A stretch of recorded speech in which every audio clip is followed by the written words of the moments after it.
नमस्कार दोस्तों, आप सभी का स्वागत है आपके अपने चैनल में। तो मैं आपके लिए एक रियल हॉरर इंसिडेंस लेके आया हूं जो कि छत्तीसगढ़ राज्य के रायपुर जिले के एक छोटे से गांव की घटना है और सन 1990 के दशक में यह घटना घटी थी। तो रायपुर जिले के उस गांव के लोगों के साथ में पिछले कुछ दिनों से कुछ डरावनी घटनाएं होने लगी थी। कुछ लोगों ने बताया कि उन्होंने किसी औरत के पायल की आवाजें सुनी है। कुछ लोगों ने बताया कि किसी औरत के रोने की आवाजें उन लोगों को सुनाई देती है। तो किसी ने यह भी बताया कि एक अजीब सा साया गांव के आसपास मंडराता रहता है। तो ये सारी चीजें गांव के लोगों के साथ में पिछले 2 से 3 महीनों में लगातार होती चली आ रही थी, लेकिन लोग बाग इन घटनाओं को लाइटली लेते चले गए। फिर एक रात होता क्या है कि लोगों को अपने घरों के बाहर किसी औरत के पायल की आवाजें और औरत के रोने की आवाजें बहुत ज्यादा सुनाई दे रही थी। तो पूरी रात भर लोग बाग जो थे अपने घरों में डर के मारे दुबके रहे। जब सुबह लोग जागे, घरों से बाहर निकले, तो उन्हें पता लगा कि गांव का एक जवान लड़का जिसका नाम रमेश था वो अपने घर से गायब था। पूरे गांव के लोगों ने रमेश को खूब ढूंढा, लेकिन रमेश उन्हें कहीं भी नहीं मिला। इस घटना से पूरे गांव में और भी ज्यादा दहशत फैल गई और लोगों के मन में इतना डर भर गया कि लोग बागों ने अपने घरों से निकलना बंद कर दिया था। शाम 4 बजे के बाद में उस गांव की जो गलियां थी वो पूरी तरीके से वीरान हो जाया करती थी। लेकिन फिर भी लोगों का जो गायब होने का सिलसिला था वो लगातार चल रहा था। इसी तरीके से परिवार के उस गांव के बहुत सारे परिवारों ने अपने सदस्यों को खो दिया था। तो इस चीज से दुखी होकर उस गांव के जितने भी लोग थे उन्होंने उस गांव को छोड़ देने का मन बना लिया था। कुछ लोगों ने ये मन बना लिया था कि हम लोग शहर चले जाएंगे, तो कुछ लोगों ने किसी दूसरे गांव में जाकर बसने का निर्णय ले लिया था। जब गांव के सरपंच इंद्रजीत सिंह को इस बात का पता लगा तो उन्होंने गांव के लोगों को इकट्ठा किया और उनसे बातचीत की और गांव वालों को समझाया कि इस तरीके से समस्या से भागना इस समस्या का हल नहीं है, इसका हमें डटकर सामना करना पड़ेगा। तब रमेश के पिता बोले कि सरपंच साहब, क्या डटकर सामना करना पड़ेगा इस समस्या का? मैंने अपने बेटे को खो दिया है, मैं अपने परिवार के किसी और सदस्य को अब नहीं खोना चाहता। तब सरपंच ने रमेश के पिता को गले लगाया। रमेश के पिता से ढांढस बंधाते हुए उन्होंने कहा कि मैं आपका दुख जान सकता हूं, लेकिन इस तरीके से अपनी जमीन को, अपने गांव को, जहां पे आपने अपनी पूरी जिंदगी गुजारी है, इसको ऐसे ही वीरान छोड़ देना भी सही नहीं है। मैंने इस समस्या से समाधान के लिए एक सिद्ध तांत्रिक को बुलाया है, वो कल यहाँ पे आएंगे और हमें इस समस्या से मुक्ति दिलाएंगे। तो ऐसा बोलकर सरपंच ने कहा कि तांत्रिक कल आएगा, तो कल आप लोग आइएगा, अभी आप लोग अपने घरों में सुरक्षित रहिएगा। तो उस गांव के लोग जो थे उस सरपंच को बहुत ज्यादा मानते थे, तो गांव वालों ने सरपंच की बात मानी और अपने घरों में लोग बाग लौट गए। उसके बाद होता क्या है कि अगले दिन जो तांत्रिक थे वो गांव में आए। तांत्रिक ने आके पूरे गांव का मुआयना किया, पूरे गांव को बारीकी से उन्होंने देखा और गांव के चौपाल पे आके बैठ गए। वहां के लोगों से उनकी आपबीती सुनी, उनका दर्द तांत्रिक ने सुना। तो तांत्रिक लगातार रमेश के घर को एकटक देखे जा रहे थे। तो तांत्रिक गांव के लोगों की बातें सुन रहे थे, लेकिन उन्होंने बिना कुछ बोले रमेश के घर की तरफ अपने कदम बढ़ाए और रमेश के घर के बाहर जाके, क्योंकि ये जो लोगों के गायब होने का सिलसिला था रमेश के घर से स्टार्ट हुआ था, तो तांत्रिक वहां पे रमेश के घर के जो मेन गेट था उसके सामने खड़े होके अपनी आंखों को बंद किया और जो दरवाजा था उस पर हाथ लगा के ध्यान करने लगे। तो कुछ ही देर में जो तांत्रिक था उसको पूरा माजरा समझ आ गया। तो तांत्रिक ने कहा कि ये एक क्रोधित आत्मा है, एक क्रोधित डायन है जो कि इस गांव को पूरी तरीके से वीरान बना देना चाहती है, पूरे गांव को शमशान के रूप में बदल देना चाहती है। इसकी मुक्ति के लिए और हम सभी को इससे छुटकारे के लिए एक बहुत बड़ी पूजा की आवश्यकता होगी।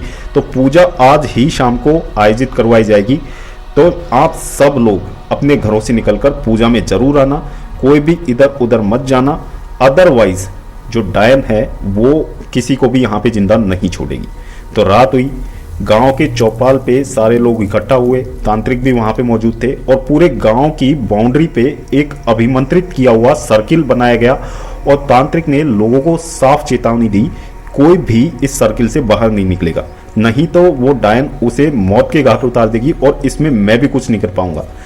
तब पूजा स्टार्ट हुई। तांत्रिक ने यज्ञ में मंत्रों के साथ में आहुतियां दी, डायन का आह्वान किया। कुछ ही देर में होता क्या है कि पूरे वातावरण में ठंडक बढ़ जाती है, वातावरण में भारीपन सा छा जाता है और गांव के उस पार जो जंगल था उसमें से किसी औरत की डरावनी हंसी लोगों को सुनाई देने लगी और एक काला साया गांव की तरफ बढ़ता हुआ दिखाई दिया। सारे लोग डर रहे थे, लेकिन तांत्रिक ने कहा जब तक आप लोग इस घेरे में हो आपका ये डायन बाल भी बांका नहीं कर सकती। तो लोग बाग खड़े रहे। जैसे जैसे वो साया गांव की तरफ बढ़ा, उजाले में आया, तब पहली बार वहां के लोगों ने उस डायन का चेहरा उजाले में देखा था। और इतना डरावना चेहरा उन लोगों ने देखा कि वो उसे पूरी उम्र भर नहीं भुला सकते। तो जो डायन थी गांव वालों की तरफ एक क्रीपी स्माइल पास करते हुए तांत्रिक के बताए हुए स्थान पे आके बैठ गई और लगातार गांव वालों को और तांत्रिक को देखी जा रही थी और एक क्रीपी स्माइल अपने चेहरे पे बनाई हुई थी, जिसको देख के प्रत्येक गांव वाला दहशत में आ रहा था। अब तांत्रिक ने उससे पूछा कि तुम कौन हो, कहां से आई हो और इन गांव वालों को क्यों परेशान कर रही हो, आखिर चाहती क्या हो तुम। लेकिन वो लगातार कृपी स्माइल पास करती रही और उसने कोई भी जवाब नहीं दिया। तब तांत्रिक ने अपने झोले में से राख निकाली और उसे अभिमंत्रित करके सीधा डायन के ऊपर फेंका और डायन इससे काफी ज्यादा तड़प उठी और उसने दर्द में कराहते हुए बोला कि मेरा नाम पूनम है और मैं इसी गांव की एक बहू थी। संतान प्राप्ति नहीं हो रही थी, इस वजह से किसी पंडित ने मुझे एक कार्य बताया था कि हर शनिवार को पीपल के वृक्ष के नीचे दिया जलाने से मुझे संतान की प्राप्ति होगी। तो मैं उस कार्य का निरंतर पालन कर रही थी। तो उस समय पे क्या था कि गांव में हैजे का रोग बहुत बड़े लेवल पे फैला था और हैजे की वजह से बहुत सारे बच्चों की डेथ लगातार गांव में हो रही थी।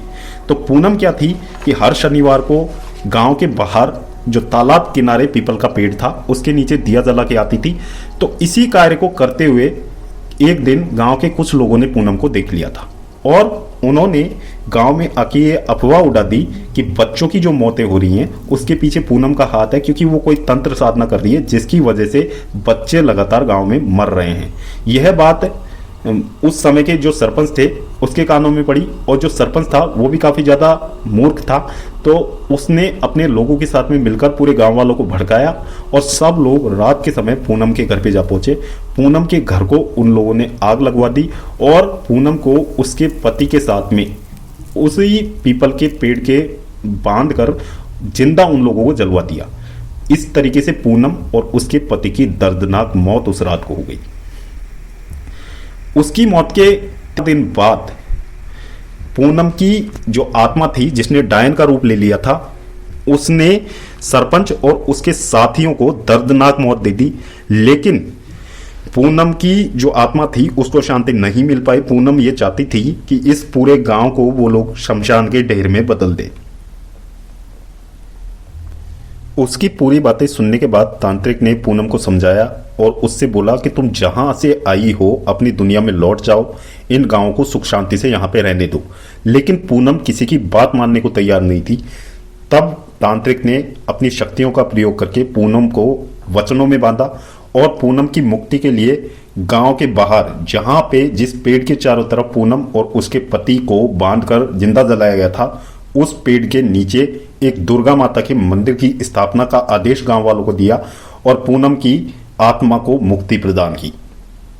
इस घटना के बाद उस गांव में किसी ने भी उस समय के बाद में किसी भी आत्मा का एहसास वहां पे नहीं पाया।